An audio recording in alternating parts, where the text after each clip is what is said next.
Olá pessoal, eu sou a Andressa da ACC, Assessoria Contábil Corporativa, e nesse vídeo eu quero falar para vocês sobre as diferenças de um MEI para uma ME.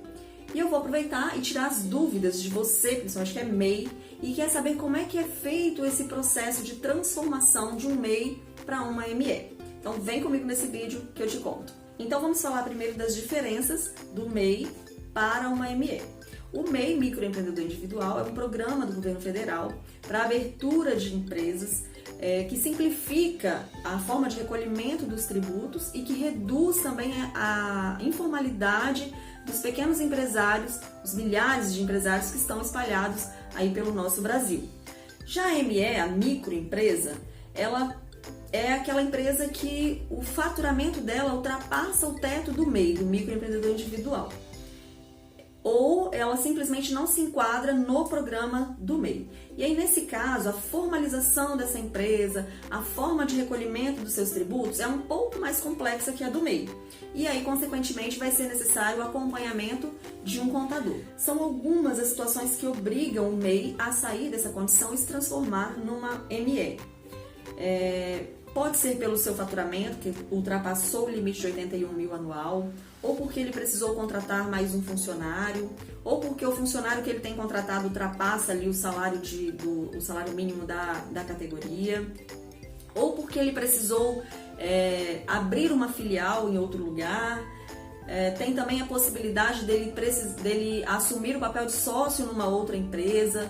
Então, todos esses motivos que eu acabei de citar são motivos que impedem o empresário de permanecer nesse regime na qualificação de MEI e precisa, consequentemente, transformar essa empresa numa ME. Mas observe o seguinte, o fato de transformar a empresa não quer dizer que o MEI está sendo extinto. Nós não estamos baixando o CNPJ do MEI, nós estamos fazendo um processo onde esse CNPJ que já existe sai dessa condição de MEI, desse processo que é mais simplificado, e passa por um processo que é um pouquinho mais burocrático e exige um pouquinho mais de cuidados e de acompanhamento junto com pessoas que são especialistas no assunto. Bom ressaltar aqui também o seguinte, que se o MEI descumprir qualquer uma das situações que permitem que ele esteja enquadrado nessa condição e ele não comunicar à Receita Federal, o seu desenquadramento pode ser feito automaticamente pela Receita Federal.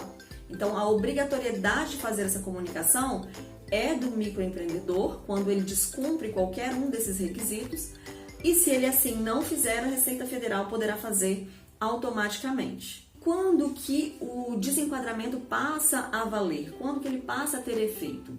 Depende de qual dos requisitos, de qual das condições que o MEI deixou de descumprir para não poder mais participar desse programa. Por exemplo, se ele estiver fazendo o desenquadramento por opção mesmo, esse desenquadramento ele terá efeitos a partir de janeiro do ano seguinte. Então, nós estamos no mês de maio. Se você é um MEI e está observando que o seu negócio está crescendo, está começa a enxergar a possibilidade de aumento no seu faturamento e pelo seu planejamento, a partir do ano que vem, você vai ultrapassar esse limite de 81 mil reais, você já pode programar o seu desenquadramento agora no mês de maio e a partir de janeiro do ano que vem, ele passa a ter os seus efeitos, você deixa de ser MEI e passa a ser uma ME, uma empresa ME. Agora, se for por desenquadramento obrigatório, por exemplo, se precisar alterar as atividades, se você precisar incluir no seu CNPJ alguma atividade que não seja permitida pelo MEI, aí, consequentemente, os efeitos desse desenquadramento passam a contar no mês seguinte ao ato impeditivo. Então, agora, em maio, você faz aí a alteração do seu CNPJ, incluindo atividades que não sejam permitidas do MEI. Aí, a partir do mês de junho, a sua empresa já deixa de ser um MEI e passa a ser uma ME e tendo que cumprir todas as obrigações referentes a uma ME. Então, com o novo enquadramento, a empresa que antes era um MEI, que só poderia faturar anualmente 81 mil reais, passa a ter um novo teto de faturamento. Para ela permanecer como ME, ela precisa faturar no máximo até 360 mil no ano.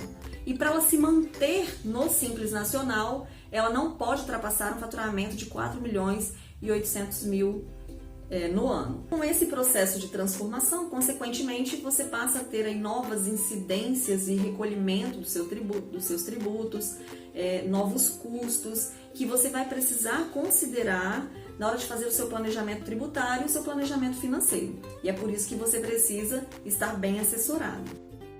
E você que é MEI, que está assistindo esse vídeo, pode estar pensando, né? Mas eu estou saindo da condição de MEI para uma ME, vou aumentar a minha carga tributária, vou aumentar os meus custos, minhas burocracias. Existe vantagem nisso? Vamos falar um pouquinho das desvantagens de ser um MEI. Uma delas, talvez uma das principais, é a limitação do seu faturamento. Se o seu negócio está em expansão, se o seu negócio está em fase de crescimento, ou se você está fazendo planejamento para que esse crescimento aconteça, você não pode se limitar a um faturamento de R$81 mil no ano. E o MEI está limitado a esse faturamento. A outra desvantagem é você só pode contratar um funcionário. Então, se você precisar montar uma equipe, você não tem condição de fazer isso na condição de MEI. Uma outra desvantagem é o nome empresarial. Quando você abre um MEI, você usa ali o portal do empreendedor para fazer a abertura do seu MEI, você vai observar que quando todo o processo finaliza, o nome empresarial, ou seja, a razão social do seu negócio, que vem impressa ali no comprovante de inscrição do seu CNPJ, é o seu nome acompanhado do seu CPF, ou seja, você não pode colocar uma razão social que caracterize de fato o seu negócio. Uma outra desvantagem de ser MEI é que empresas, bancos, fornecedores acabam vendo você como pequeno. Então eles sabem que vocês têm limitações e, consequentemente, você não consegue, por exemplo, um limite de crédito maior com o seu fornecedor para aumentar o seu giro de estoque, não consegue um financiamento de capital de giro num banco.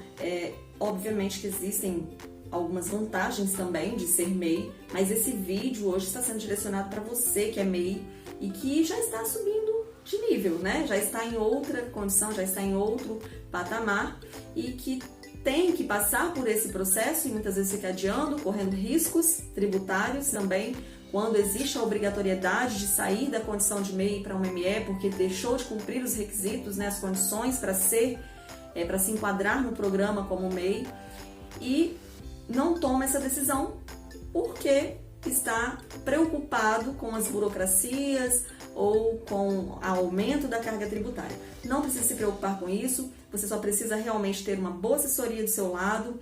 Para isso, você pode contar conosco aqui na ACC, Assessoria Contábil Corporativa. Nós somos uma equipe especializada, nós vamos auxiliar você a passar por esse processo de transformação e de expansão do seu negócio. Então é isso, pessoal. Eu espero que vocês tenham gostado. Nos ajudem aí a divulgar esse vídeo, a divulgar também o nosso canal para que mais pessoas sejam alcançadas aí com essas informações.